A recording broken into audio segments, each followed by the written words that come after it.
বিসমিল্লাহির রহমানির রহিম। আজকে শুরুতে এই খামারে একটু কাজ আছে।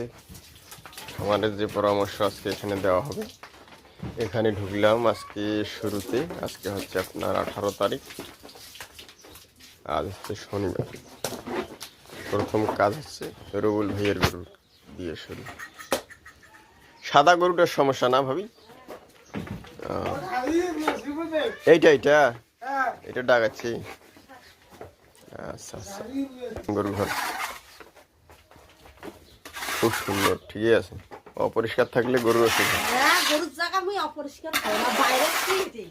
ও, সব জায়গাতে পরিষ্কার রাখেন না?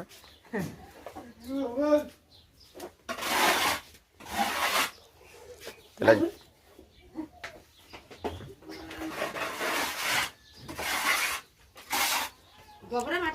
যত পরিষ্কার থাকবেন তত মশা মাছিও কম ঢুকবে।